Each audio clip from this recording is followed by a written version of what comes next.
Part में हमने देखा कि कैसे होंगटेंग और ची की लड़ाई शुरू हो जाती है, लेकिन ची की पावर उसके सामने कमजोर होने लगती है और इसी बीच में फायर टाइगर की मदद से ची उसके ऊपर हमला कर देता है और होंगटेंग को हराने लगता है, जिसको देख के होंगटेंग अपना शर्ट उतार देता है और अब लड़ने के लिए तैयार हो जाता है। इसी के साथ ये एपिसोड शुरू हो जाता है। और तुमने अभी तक पिछला एपिसोड नहीं देखा तो क्या कर रहा है यार, जाके बाकी वीडियो को भी देख लेना है और लाइक और सब्सक्राइब पसंद आए तो जरूर करना है, घंटी भी बजा लेना है क्योंकि ऐसे वीडियो रोज आता है। क्या तो होंगटेंग बोलता है, अरे लड़के तेरी बड़ी हिम्मत बढ़ गई है कि तू मुझ पे हमला कर रहा है और इस फायर टाइगर के जरिए मुझको जख्मी कर दिया है। अब मैं तुझको असली ताकत दिखाता है। इतना बोल के अपनी पावर रिलीज करता है और ची के ऊपर वो अटैक कर देता है। ची भी उछल के उसके अटैक का जवाब देने लगता है और अपनी शॉर्ट फिंगर टेक्निक से उसके ऊपर अटैक करके उसका जवाब देने लगता है, जिसको देख के टियान भी बचता है। लेकिन ची अपने फायर फिंगर शॉर्ट टेक्निक को फेंक के उस पर अटैक करके उसके ऊपर और जबरदस्त प्रेशर बनाने लगता है। लेकिन यार वो अभी भी ताकतवर रहता है और बचता जाता है और अपने फैंग की वजह से उसके अटैक को डॉज करने लगता है और बहुत तेजी से स्पीड से टेलीपोर्ट होते हुए वह उसके ऊपर अटैक करके मुक्के से उसको पीछे फेंक देता है। ची संभल नहीं पाता है और उसके अटैक से घायल होने वाला रहता है, लेकिन एंड टाइम में टाइगर आके बीच में उसके अटैक को रोक देता है। लेकिन तियान की स्पीड इतनी ज्यादा होती है ना कि फायर टाइगर भी उसका कुछ कर नहीं पाता है। वो बार बार झपट्टा मारने लगता है और अटैक करने लगता है, लेकिन तियान उसको पीछे फेंक देता है। इस मौके का फायदा उठा के ची उसके ऊपर अटैक करता है, लेकिन उसका स्वॉर्ड फिंगर टेक्निक काम नहीं करता है और उसका स्वॉर्ड जो फिंगर में गड़ा रहता है वो गिर जाता है और वो बुरी तरह से थक और घायल रहता है। उधर से फायर टाइगर भी उस पर अटैक करने लगता है, तियान उसका भी जवाब देने लगता है और फायर टाइगर भी थकने लगता है। वो दोनों से लड़के उन दोनों को थकाने लगता है। और अब क्या, तो तियान खड़े होकर जिनके दादा को देखता है और बोलता है, अरे गधों मेरा इंतजार क्या कर रहे हो, इनके ऊपर अटैक क्यों नहीं कर रहे हो क्या? अब इसके लिए भी तुमको बताना पड़ेगा। जिसको सुन के उसके सर में चमचे जिनके दादा और बाकी लोग पे अटैक करने लगते हैं, जिसका जवाब जिनके दादा और बाकी लोग भी देने लगते हैं, लेकिन वो बहुत ज्यादा रहते हैं और इसी कारण उनको लड़ने में दिक्कत होती रहती है, लेकिन किसी तरह से वो अभी भी टिके रहते हैं। लेकिन अचानक से एक मोटू उनके ऊपर स्वॉर्ड लेके कूदता है, जिसको जिन लात मार के फेंक देता है और अपने दादा और बाकी लोग को बचा लेता है। लेकिन इसी समय उसका ध्यान हट जाता है और टियान बोलता है, अरे बच्चे, मैंने तो तुझे एक्सपर्ट सोचा था, तू तो सच में बच्चा निकला है और तूने मेरे से नजर हटा लिया और आप इसलिए मरना। इतना बोल के वो अपने फैंग से उस पर अटैक करता है। उसके फैन तेजी से उसकी ओर बढ़ने लगते हैं, लेकिन अचानक से स्पिरिचुअल स्वॉर्ड पहुंच जाती है और उसके अटैक को डिफ्लेक्ट कर देती है। तो देखे तीन चौक जाता है, जीन चौक जाता है, सारे के सारे हैरान हो जाते हैं कि स्पिरिचुअल स्वॉर्ड यहाँ कहां से आ चुकी है। और टेन सोचने लगता है, पहले ये टाइगर और अब ये स्पिरिचुअल स्वॉर्ड, आखिर इस लड़के के पास क्या क्या राज छुपा हुआ है, ये इन चीजें कैसे कंट्रोल कर रहे हैं, जबकि ये तो एक छोटे से गांव से आता है। इतनी भयानक टेक्निक ये आखिर कैसे जानता है? यहाँ तो कुछ गड़बड़ हो रहा है, लेकिन इस लड़के को मेरे को मारना पड़ेगा। और दूसरी तरफ जिन भी स्वॉर्ड को देख के चौंक जाता है। वो बोलता है, तुम यहाँ कैसे हो और तुम मेरी लड़ाई के बीच क्या कर रहे हो? जिसपे वो बोलती है, अरे पागल, एक लड़की तुम्हारी मदद कर रही है, फिर भी तुम इतना भाव खा रहे हो। सच में तुम जैसे गधे अपनी जिंदगी बर्बाद कर रहे हैं। इतना नहीं समझ रहे कि मैं तुम्हारी मदद कर रही हूँ और बस तुमसे एक मदद चाहती हूँ। जिसपे वो बोलता है, कैसे मदद? कुछ नहीं, बस मैं अपने जो सील है उसको तोड़वाना चाहती हूँ। जिसपे वो बोलता है, सील? थोड़ा सा गड़बड़ हो गया। वो बोलती है, हाँ, लेकिन वो मैं बाद में बताती हूँ, पहले तुम वादा करो कि तुम मदद कर सकते हो। उधर तियान ये सब देखता रहता है, सच में उनको बात करने देता है, लेकिन उसको ये नहीं पता रहता कि वो स्वॉर्ड उससे बात करी। उसको सिर्फ ये लगता है कि जिन हवा में आपस में क्या बात कर रहा है। लगता है लड़का लड़ाई का पागल हो गया है और अब हवा में अपने आप से बातें कर रहा है। लेकिन उधर जिन बोलता है, मैं तुम्हारी मदद की करूं? जिसपे वो बोलती, मैंने तेरी की ना और अभी करने वाली हूँ, तो मेरी भी मदद करनी है, मेरी सील तोड़ देनी है। यार बहुत गड़बड़ वाला बात हो रहा है, लेकिन वो बस इतना ही बोल रहता है कि तियान उसके ऊपर अटैक कर देता है। जिसपे वो बोलती है, जल्दी सोच लो, तुम्हारे पास इतना समय नहीं है, तुम मेरे साथ शर्त लगा सकते हो और तुम्हारी फैमिली भी खतरे में और तुम्हारी हालत अच्छी नहीं दिख रही है। जिसपे वो बोलता है, ठीक है, लेकिन आज से तुम्हें मेरा स्वॉर्ड बन के रहना होगा। जिसपे बोलती है, हाँ ठीक है, लेकिन पहले इसे तो निपटाना पालो, फिर हम आगे बात करते हैं। और अब क्या था, वो स्वॉर्ड को पकड़ता है और उसको रिलीज कर देता है, जिसके कारण बहुत भयानक एनर्जी निकलती है, जिसके कारण टेन पीछे फेंका जाता है। और इससे पहले टेन कुछ समझ पाता, जिन उसकी ओर तेजी से बढ़ता है और एक शॉर्ट स्लैश उसको मारता है, जिसको वो डॉस तो कर देता है, लेकिन उसके चेहरे में कट पड़ जाता है। और इसको देख के टेन बोलता है, क्या मेरे चेहरे को, इतने सुंदर चेहरे को इसने खराब कर दिया है। इसको सुन के जिन रुकता नहीं, उसके ऊपर एक स्लैश मारता है, जिसको वो अपने फैंग से रोकता है और पीछे फेंका जाता है। और इस मौके का फायदा उठा के जिन उसके ऊपर दोबारा अटैक करता है, जिसको वो ब्लॉक और डॉज करता है, लेकिन जिन के बाद फिर से अटैक कर देता है, जिसको वो फैन से रोकता है और जिन के ऊपर अटैक करता है। जिन अपने स्वॉर्ड से उसके फैन के अटैक को रोक देता है और फिर से उसके ऊपर अटैक कर देता है और उसको फिर से पीछे की ओर ढकेल देता है। और इससे पहले टैंक संभल पाता, उसके सामने से गायब हो जाता है, जिसको देख के टैंक चौंक जाता है कि वो कहां गया। लेकिन उसके पीछे आके जिन एक स्लैश मारता है और लगातार चारों से स्लैश मारने लगता है, जिसको टैंक समझने की कोशिश करने लगता है, लेकिन उसको समझ नहीं आता कि अटैक कहां से हो रहा है और अब जिन कैसे दोबारा अटैक करने वाला है। और इसीलिए उसको बहुत ज्यादा चोट लगने लगता है और वो पीछे फिर से फेंका जाता है। और इस बार अपने फैंग की मदद से उस पर अटैक करने का फैसला करता है और एक बटन दबा के छोटा सा हिडन वेपन उसकी ओर फेंक देता है, लेकिन जिन उसको डॉज कर देता है। वो हिडन वेपन उड़ता हुआ सीधा उसके दादा के ऊपर चला जाता है, लेकिन इन वक्त में दादा भी डॉज कर देते हैं और ये देख के जिन तुरंत अपनी स्वॉर्ड की मदद से उस पर अटैक करता है और उस हिडन वेपन का जवाब देता है और उसको दादा को जख्मी करने से बचा लेता है और दोबारा अपनी स्वॉर्ड को पकड़ता है और कहता है जिन फ्लाइंग स्वॉर्ड टेक्निक की मदद से टैंक के ऊपर अटैक करता है, जिसको किसी तरह से जिन अपने जान बचाते हुए यानी टैन डॉज करता है और इस मौके का फायदा उठा के जिन जंप मारता है, एक जबरदस्त स्लैश टैंक के ऊपर दे देता है, जिसके कारण टैंक बुरी तरह से जख्मी हो जाता है और गिर जाता है और इससे पहले वो उठता उसके गर्दन में तलवार जिन रख देता है, जिसको देख के वो चौंक जाता है और बोलता है थर्ड यंग मास्टर प्लीज माफ कर दीजिए, मुझसे गलती हो गई। अगर आपने अब मुझको छोड़ दिया तो ये बहुत बड़ी मेहरबानी होगी और हमारा ब्लैक ड्रैगन विलेज आपको हमेशा याद रखेगा और आपके लिए हमेशा खड़ा रहेगा। मैंने सिर्फ एक बार गलती की है, इसलिए मुझे माफ कर दीजिए। तभी जिनका दादा आता है और बोलता है माफ जिन, ये गलती नहीं करना, इन्होंने कितने इनोसेंट लोगों को मारा है और आज अगर तुम ताकतवर नहीं होते तो इन्होंने तुम्हें भी नहीं छोड़ना था और फैमिली को भी खत्म कर देना था, इसीलिए इनको खेल खत्म कर देना है। जिसको सुनकर जिन सोचने लगता है, तभी हमको पीछे दिखाया जाता है टैन अपने खंजर निकालने लगता है और जिन अपने ही सोच में रहता है और बोलता है कि तुमने हमारी फैमिली किसी को मारा तो नहीं है, इसीलिए मैं तुम्हें छोड़ने का फैसला शायद ले सकता हूँ। इतना बोलते हुए पीछे मुड़ता ही है कि टैंग उसके ऊपर अटैक कर देता है, जिसको जिन के दादा देख लेते हैं और जिन की मूर्खता का नतीजा होता है उसके दादा के ऊपर वो खंजर चला देता है। इसीलिए समझदार का मानना है कि दुश्मन को कभी नहीं छोड़ना है और दोस्तों की हमेशा मदद करना है, लेकिन आंख बंद करके नहीं रहना। अगर तुम्हें सही लगता है तो लाइक सब्सक्राइब करके कमेंट करना है तुम्हारा क्या बोलना है। और इससे पहले जिन कुछ समझ पाता उसके दादा देख लेते हैं और वो बीच में आ जाते हैं, उनके खंजर लग जाता है और टैंक चौंक जाता है क्योंकि उसके प्लान में ये नहीं होता है, क्योंकि असल में ताकतवर तो जिन होता है ना। बोलता है यंग मास्टर प्लीज माफ कर दीजिए, गलती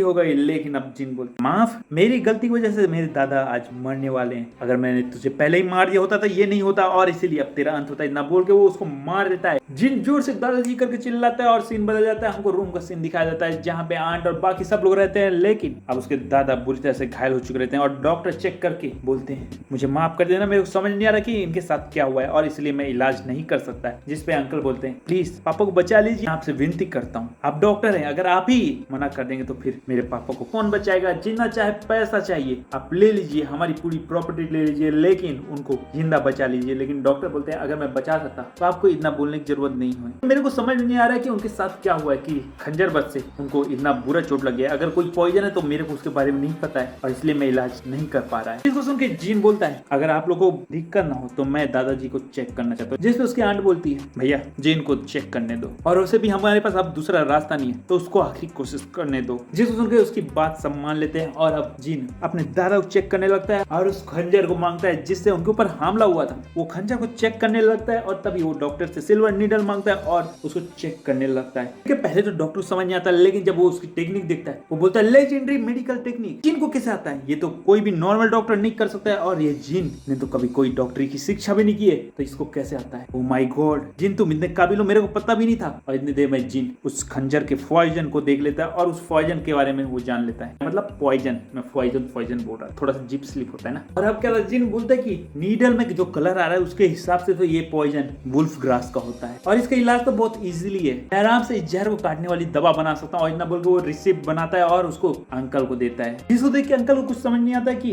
इनमें कौन सी जड़ी बूटियों का जिक्र है और बोलता ही रहता है कि तभी वो डॉक्टर उस सारी जड़ी बूटियों को चेक करने लगता है और वो देख के हैरान हो जाता है और बोलता है इनमें से सब कुछ तो मिल जाएगा, लेकिन एक चीज है जो हमारे शहर में नहीं मिल सकती, वो बहुत ही ज्यादा कीमती है जो कि मैंने खुद जिंदगी में एक ही बार देखी है। तो सुनकर हर कोई चौंक जाता है और पूछने लगता है कौन सी इंग्रेडिएंट। वो बताता है 7 कलर मैजिस्टर ग्रास, जिसके बारे में जिन ने लिखा है वो बहुत ही ज्यादा लेजेंडरी है और वो बहुत ही मुश्किल से मिलती है और हमारे शहर में तो नहीं मिल सकती है। जिसपे बाकी लोग बोलते हैं जिन क्या तुम्हारे पास दूसरा रास्ता नहीं है। जिसपे वो बोलता है नहीं, ये तो सबसे मेन इंग्रेडिएंट है, इसके बिना कुछ नहीं हो सकता है। अगर दादाजी को अंदरूनी चोट नहीं लगी होती, जो कि मेरे को नहीं पता कि कैसे लगी है, क्योंकि ये टोंगतियान के खंजर से तो नहीं हुई है, शायद पहले ही कोई बड़ी लड़ाई की है दादाजी ने, उसकी वजह से वो चोट है और जब तक वो ठीक नहीं होगी इस जहर का इलाज नहीं कर सकते, इसलिए ये इंग्रेडिएंट बहुत जरूरी है। उसे वो चोट क्यों लगी है मेरे को कोई बता सकता है। जिसपे हर कोई बात टाल देता है, जिसको सुन के जिन भी ज्यादा जोर नहीं डालता है। इंग्रेडिएंट के बारे में पूछ लगता है, वो बोलता है कि अगर ये इंग्रेडिएंट हमारे शहर में नहीं मिल सकता तो हमें कहीं और से मंगा लेना चाहिए। डॉक्टर बोलता है हमारे शहर में नहीं, लेकिन हमारे शहर से कुछ दूर एक मेन शहर है, वहां मिल सकता है जिसका नाम होंगियान सिटी है, लेकिन वहां तक जाना खतरे से खाली नहीं है और मेरे को नहीं लगता कि कोई वहां तक जल्दी से जाके इस मेडिसिन इंग्रेडिएंट को ला सकता है, क्योंकि मेरे को जहाँ तक पता है कि इसके लिए टाइम लिमिट जरूरी है। जिसपे जिन बोलता है हाँ हमारे पास सिर्फ 2 महीने का वक्त है। जिसपे आंट बोलती है ठीक है, बाकी इंग्रेडिएंट को हम लोग बाकी लोगों से मंगा लेते हैं। और रही बात 7 कलर मिस्टीरियस ग्रास की, उसके लिए अंकल तुम्हारी जाके ला सकते हैं। जिसपे जिन बोलता है इसकी कोई जरूरत नहीं है, मैं खुद वहां जाऊंगा और उसको लेके आऊंगा। आप लोगों को और अंकल को अभी यहाँ रहने की बहुत जरूरत है, क्योंकि हमें नहीं पता कि अभी क्या हो सकता है। वैसे भी अभी मामला ठंडा नहीं हुआ है और क्या पता कि कोई और ब्लैक ड्रैगन वैली से आ सकता है, इसलिए सावधान रहना और दादा की सुरक्षा भी तो करना जरूरी है। तो मैं चाहता हूँ बाकी इंग्रेडिएंट को जरूर जमा कर लीजिए। और अब क्या था, सब लोग हामी करते हैं और सीन बदलता है और जिन छत में बैठा रहता है और सोचता रहता है कि मेरी गलती के कारण दादाजी को इतनी मुसीबत में फंसना पड़ा और अब उनकी जान में आ गई है, सिर्फ मेरी ही ये गलती है। तभी वहाँ पे बिंगलिंग आ जाती है, जिसको देख के वो चौंक जाता है और बिंगलिंग बोलती है नहीं तुम्हारी गलती नहीं है। जिसपे वो बोलता है तुम यहाँ क्या करे। वो बोलता है अरे भूल गए क्या, तुमने मेरी सील तोड़ दी। अरे यार ये थोड़ा सा आउट ऑफ टॉपिक चला जाता है, मेरा दिमाग बहुत गंदा, लेकिन हम फोकस करते हैं जर्नलिस्ट पे। और अब वो बोलती है तुमने जो वादा किया था अब उसको पूरा करने का समय आ गया। तो वो बोलता है ठीक है मैं उसको जरूर करूंगा, लेकिन तुमने अपनी पूरी कहानी नहीं बताई है। तो वो बताती है कि ये बहुत लंबी स्टोरी है, लेकिन इन शॉर्ट अगर मैं बोलूं तो किसी ने मेरे को हजारों साल पहले इस स्वॉर्ड में कैद कर दिया था और मेरी फैमिली ताकतवर थी, इसलिए उसने मुझको मारा नहीं था। बस मैंने उसकी बात नहीं मानी थी तो मेरे को स्वॉर्ड में कैद कर दिया था। बस एक बार मैं यहाँ से आ जाता हूँ, फिर मैं उसको नहीं छोड़ने वाली हूँ। अगर वो नहीं रहा तो उसकी आने वाली जो जनरेशन होगी उसको नहीं छोड़ूंगी। जिसपे वो बोलता हाँ ठीक है यही बात सील तोड़ने की, मेरे को पहले सील को चेक करने दो,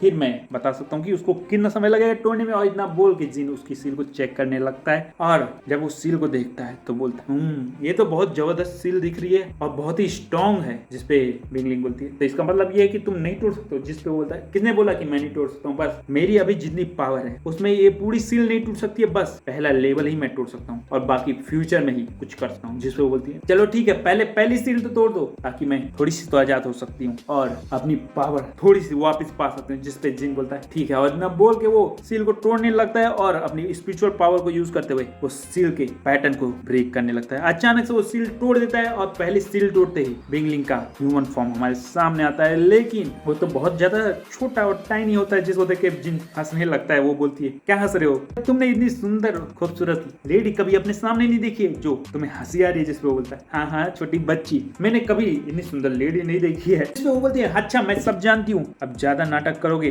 तो मैं तुम्हें अपनी स्वॉर्ड यूज नहीं करने देने वाली हूँ। जिसपे वो बोलता है तो ठीक है ना, आगे चल के मैं भी सील नहीं तोड़ने वाला हूँ। वो इतना बोलता है तो बिंग बोलती है अरे मैं मजाक कर रही हूँ। जिसपे वो बोलता है क्या तुम्हारे स्वॉर्ड की ताकत भी बढ़ गई है सील को टूट रही। वो एक स्लैश मारती है और स्वॉर्ड की ताकत दिखाती है। जिसपे बोलता है अरे मैंने पूछा था तोड़ने नहीं बोला था। जिसपे वो बोलती है मेरे को क्या पता, मैं तो इसीलिए चेक कर रही थी कि तुमने बोला था। और अब वो बोलता है अगली बार मैं तुम्हारी सील नहीं तोड़ने वाला हूँ और मैं यहाँ से जा रहा हूँ क्योंकि तुमने मेरी बात ही नहीं मानना है। जिसपे बोलती है रुक जाओ, तुम्हें मेरी सील तोड़ने में मदद करनी है और आज से तुम मेरे सर्वेंट हो। जिसपे बोलता है मैं तुम्हारा सर्वेंट हूँ, नहीं तुम हो। अब क्या था, सीन बदल जाता है। हमें एक प्लान का सीन दिखाया जाता है जहाँ पे एक लड़का पूछता है ब्रदर टीम एल्डर ने हमें रात को क्यों बुलाया और सबको घुटनों में आने को क्यों कहा है, आखिर यहाँ क्या चल रहा है। जिसपे वो बोलता है अरे तुमको नहीं पता है क्या, हमारे क्लान के हेवनली टेबलेट में आज नेक्स्ट लीडर को चुनने का रिचुअल चलने वाला है। ये हमेशा 100 साल में एक बार होता है और इसमें कोई इंसान भागीदारी नहीं लेता है। ये टेबलेट अपने आप में नेक्स्ट लीडर को चुनता है। बस इतना पता कि ये टेबलेट रैंडमली किसी का भी नाम देता है, साथ में चुना हुआ बंदा फ्यूचर में गॉड ऑफ वॉर मेंशन का असली मालिक और हेयर बनता है। जिसको सुनकर वो चौंक जाता है क्या सच में ये टेबलेट भविष्य में जो सबसे ताकतवर बनेगा उसका नाम पहले से बता सकता है। जिसपे वो बोलता है हाँ तुम ही देख लो ना, गॉड ऑफ मेंशन के जिंग फूजटू को उसका नाम भी इस टेबलेट ने चुना था और वो सबसे ताकतवर अपनी जनरेशन का निकला है। जिसपे वो चौंक जाता है और बोलता है अच्छा इस बार मेरा नाम आ जाए तो मजा आ जाएगा, फिर मेरी पोजीशन बढ़ जाएगी और मैं भविष्य में गॉड ऑफ वॉर मेंशन का मालिक बन सकता हूँ। जिसपे बोलते हैं हाँ इसके साथ रिचुअल शुरू हो जाता है और जैसे रिचुअल खत्म होता है और सब लोग टेबलेट की ओर देखने लगते हैं, उसमें नाम किसी और का नहीं जिन का निकलता है। तो जिन का नाम सामने आ जाता है, उसके साथ ये एपिसोड खत्म होता है। मैं अगले एपिसोड में मिलता हूँ। अगर तुमने लिख दिया कमेंट में नेक्स्ट एपिसोड